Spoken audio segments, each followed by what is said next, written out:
Auzubillahiminash-shaytanir-rajim. Bismillahir-rahmanir-rahim. I'm Dr. Muhammad Hanif, and today we are going to discuss a topic named as ratio formula. Ratio formula बेटे एक line है, उसमें दो points मौजूद हैं, तो उसके दरमियान एक पॉइंट हमें फाइंड करना है जो इस लाइन को डिवाइड करता है m1 रेशो m2 में। तो उस पॉइंट्स के कोऑर्डिनेट फाइंड करने हमें। प्यारे बेटे, वो क्वेश्चन क्या कहता है? Find the joining point. Find the point यानी ये पॉइंट क्यों फाइंड करना है जिसके अपनी तरफ से कोऑर्डिनेट ले लिए मैंने x prime, y prime, z prime, to joining two given points. ये दो गिवन पॉइंट्स हैं, इन्हें क्या करता है? In the ratio of m1 ratio m2। Find the point joining two given points, जो दो गिवन पॉइंट्स को ज्वाइन करता है रेशो किसमें? m1 रेशो m2 में। ये सिंपल मीनिंग्स में एक लाइन है, उसके ऊपर दो पॉइंट मौजूद हैं p1 p2। एक पॉइंट उनके दरमियान q, दरमियान भी हो सकता है, बाहर भी हो सकता है, डजेंट मैटर। ये इन दो पॉइंट्स ज्वाइन हुए पड़े हैं p1 और p2। सो इनको एक और पॉइंट q ज्वाइन करता है किस रेशो में? m1 रेशो m2 में। तो फिर इस q के कोऑर्डिनेट फाइंड करने हमने, यानी हमारा मेन मकसद है x prime, y prime, z prime find करना। I hope you guys understand. So बेटे, this is x axis, y axis, z axis. इसके ऊपर हमने एक लाइन ले ली p1 p2, जिसके इनिशियल और फाइनल पॉइंट हो गए, ऐसे समझ लें कुछ। सो p1 के कोऑर्डिनेट मैंने ले लिए x1, y1, z1। p2 के कोऑर्डिनेट ले लिए x2, y2, z2। सो इन दोनों जॉइनिंग पॉइंट्स को एक पॉइंट q ज्वाइन करता है in the ratio of m1 m2। हमें एक्चुअली ये x prime, y prime, z prime find करने हैं। ये पॉइंट्स और इसके कोऑर्डिनेट गिवन है, हमें इसके फाइंड करने हैं। सो किस तरह करेंगे? सॉल्यूशन देखिए बेटे। Let p1 having coordinates x1, y1, z1 and p2 having coordinate x2, y2, z2 be two points on a line। ये p1 और p2 लाइन पर दो पॉइंट्स हैं, एंड q जिसके कोऑर्डिनेट मैंने अपनी तरफ से ले लिए x prime, y prime, z prime divides p1 p2। ये इस p1 p2 को डिवाइड करता है in the ratio of m1 m2। सो इससे क्या पता लगा? हमें क्या पता लगा? p1q का मैग्नीट्यूड डिवाइडेड बाय qp2 का मैग्नीट्यूड किसके बराबर होगा? m1 ओवर m2 के। मतलब p1 magnitude, p1q magnitude over qp2 magnitude, ये किसके बराबर होगा? m1 ओवर m2 के। So this implies that m2 को इधर क्रॉस मल्टीप्लाई कर देंगे और इसको इधर मल्टीप्लाई कर देंगे, तो ये क्या हो गया? m2 p1q magnitude is equal to m1 qp2 magnitude. So ये भी मैग्नीट्यूड है बेटे। सो बेटे, ये मैग्नीट्यूड को खत्म करके लिख देंगे m2 p1q m1 qp2। ये पॉजिटिव है, हमने लिख दिया। ओके, और हमें पता है, आपको ये इन्फॉर्मेशन होनी चाहिए कि ये p1 p2 और q एक ही लाइन पर मौजूद हैं। They are collinear to each other, collinear to each other. So बेटे, यहां से क्या हो गया? m2 p1q is equal to m1 qp2, m1 qp2। अब बेटे देखिए p1q, p1q किसके बराबर होगा बेटे? हम देखें, ये हमें जो बड़ा वेक्टर नजर आ रहा है OQ minus OP1, OQ minus OP1। इस OQ से हम इस OP1 को निकालेंगे, तभी जाके हमें हासिल होगा P1Q। या बेटे, ये वही राइट हैंड रूल अपना सॉरी बेटे, वो how to add two vectors by head to tail rule.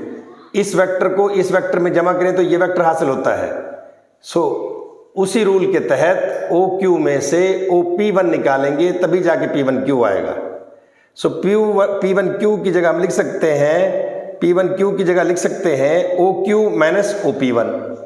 OQ बड़े वाले में से छोटे वाले को निकालेंगे तो ये आ जाएगा OP1 is equal to M1 OQP2 QP2। इसमें क्या करेंगे OP2 minus OQ, OP2 minus OQ। So बेटे बस इस M2 को अंदर मल्टीप्लाई कर दें, M2 OQ minus M2 OP1 is equal to M1 OP2 minus M1 OQ। So बेटे इस दूसरे तरीके से इस तरह लिख सकते हैं M2 OQ और यहां से मैंने बेटे M1 OQ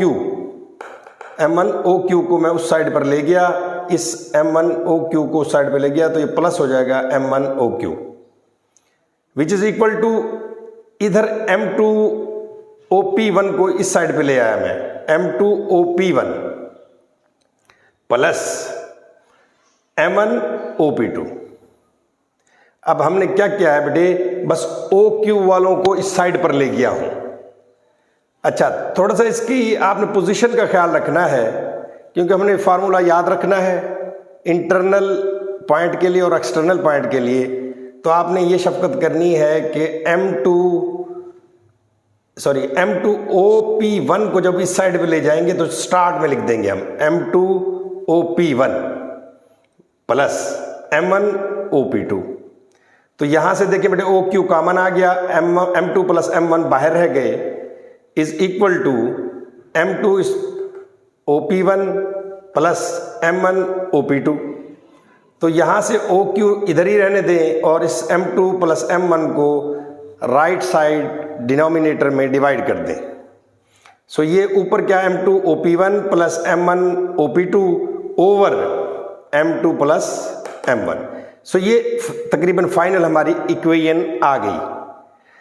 इस इक्वेशन में अब हम क्या करेंगे, इस OQ के कोऑर्डिनेट लिख देंगे, इस OP1 के कोऑर्डिनेट लिख देंगे, OP2 के कोऑर्डिनेट लिख देंगे, तो वहां से हमें Q के कोऑर्डिनेट हासिल हो जाएंगे। और Q के कोऑर्डिनेट को मैंने जाहिर किया था x prime y prime z prime से। देखिए बेटे ये OQ के कोऑर्डिनेट क्या होंगे, OQ के कोऑर्डिनेट मैंने अपनी तरफ से लिए थे x prime y prime z prime, तो वही लिख दिए x prime y prime z prime. फिर उसके बाद M2 OP1 के क्या है, OP1 के कोऑर्डिनेट क्या है, x1 y1 z1। इसी तरह बेटे इधर OP2 के कोऑर्डिनेट क्या होंगे, OP2 की जगह कोऑर्डिनेट लिख देंगे x2 y2 z2। इनको अंदर मल्टीप्लाई कर दें, M2 x1 हो गया, M2 y1 हो गया, M2 z1 हो गया। इसी तरह plus M1 x2 M1 y2 plus M1 z2 over M2 plus M1। मैंने इधर नहीं लिखा, आपने लिखना है। सो विच इज इक्वल टू, इस तरह लिख लें M2 x1, इसके फर्स्ट कोऑर्डिनेट को इसके फर्स्ट कोऑर्डिनेट में प्लस कर दें, M2 x1 plus M1 x2 comma M2 y1 plus M1 y2 comma M2 z1 plus M1 z2 plus M1 z2 over divided by M2 plus M1। सो गौर से देखें, ये x coordinate हो गया, ये y coordinate हो गया, ये z कोऑर्डिनेट हो गया। सो इक्वेशन में इधर वेक्टर फॉर्म में लिया हुआ हमने कोऑर्डिनेट को x prime y prime z prime. तो इसका मतलब है x प्राइम इसका x कोऑर्डिनेट इसके x कोऑर्डिनेट के बराबर होगा, इसका y कोऑर्डिनेट इसके y कोऑर्डिनेट, इसका z कोऑर्डिनेट इसके z कोऑर्डिनेट के इक्वल होगा। सो प्यारे बेटे x प्राइम क्या हो जाएगा अपने पास, यहां से देखिए x प्राइम किसके बराबर हो जाएगा, M2 x1 plus M1 x2 divided by M2 plus M1। So this is x coordinate of point Q।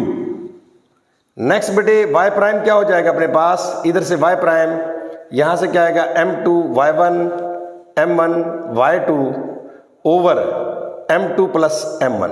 ये y कोऑर्डिनेट हो गया पॉइंट Q का। नेक्स्ट बेटे z कोऑर्डिनेट क्या आएगा अपने पास बेटे, यहां से z coordinate z prime is equal to M2 z1 plus M1 z2 m2 z1 plus m1 z2 over m2 plus m1। So बेटे इसी पैटर्न के तहत आपने याद रखने हैं, ये हमने फाइंड कर लिए point x prime, y prime और z प्राइम, यानी दो ज्वाइनिंग पॉइंट्स थे P1 और P2, उनके दरमियान एक पॉइंट लिया हमने Q, अपनी तरफ से कोऑर्डिनेट के नेम दे दिए x prime, y prime, z prime, और यही हमने फाइंड करने थे और वो फाइंड कर लिए हमने। x प्राइम की ये वैल्यू होती है, y प्राइम की ये और z प्राइम की ये। m2 को पहले रखना है आपने और इसी तरह बिल्कुल एग्जैक्ट याद रखना है इनको ताकि क्वेश्चन में काम आए। m2 x1 plus m1 x2 over m2 plus m1 ही रखना है। अगर यही पॉइंट एक्सटर्नली डिवाइड करे m1 m2 को तो फिर इसमें m1 और m2 माइनस होंगे, नेगेटिव का साइन होगा इनमें। यानी ऐसे भी तो हो सकता है ये पॉइंट PQ है, P1 P2 है, दरमियान में पॉइंट Q है, इसने या तो इंटरनली डिवाइड कर दे या ऐसा होता है कि यहाँ से मैं यहाँ एक लाइन ले जाऊँ और फिर एक पॉइंट Q हो, तभी भी तो डिवाइड कर रहा होगा इन दोनों को, लेकिन वो एक्सटर्नली होगा। इंटरनली के मतलब अंदर से। सो एक्सटर्नली पॉइंट हो तो फिर m1 डिवाइडेड बाय m2 को माइनस के साइन में लिखेंगे। तो उस फार्मूले में आपने क्या करना है प्यारे बेटे, जस्ट इस इधर ये जहाँ प्लस प्लस है वहाँ सिर्फ माइनस लगा देना है, तो आपको न्यू पॉइंट्स हासिल हो जाएंगे for external division. Means if Q divides P1 P2 externally, यानी ये पॉइंट Q है, जो पॉइंट Q अगर एक्सटर्नली डिवाइड करे P1 P2 को, then m1 over m2 is negative. फिर m1 ओवर m2 क्या होगा बेटे, नेगेटिव होगा। तो इसमें x प्राइम में क्या लिखेंगे, m2 x1 माइनस लगा देंगे प्लस की जगह, m1 x2 over m2 minus m1, y prime m2 y1 minus m1 y2 over m2 minus m1, z prime m2 z1 minus m1 z2 over m2 minus m1। So these are the required coordinates of our required point, यानी जो हमें point find करना था उसके coordinates ये है। अगर वही पॉइंट एक्सटर्नली डिवाइड करे तो दरम्यान में माइनस लगा देंगे। तो इसलिए आपने m2 x1 को पहले रखना है और m1 x2 को बाद में रखना है ताकि दोनों का पैटर्न याद रहे आपको। तो एग्जाम में ऐसे भी आ सकता है कि find the coordinates of the point dividing in the ratio of 3-4। Internally कहे तो ऊपर वाले ये लिखेंगे, एक्सटर्नली कहेगा तो ये फार्मूले से हम पॉइंट फाइंड कर लेंगे। आई होप आपको लेक्चर समझ आया होगा। अगर समझ आया तो काइंडली लाइक कर दें, सब्सक्राइब कर दें और ज़्यादा से ज़्यादा शेयर कर दें। और खुश रहें, आबाद रहें, शाद रहें, मुस्कुराते रहें। डॉक्टर हनीफ की तरफ से अस्सलाम वालेकुम।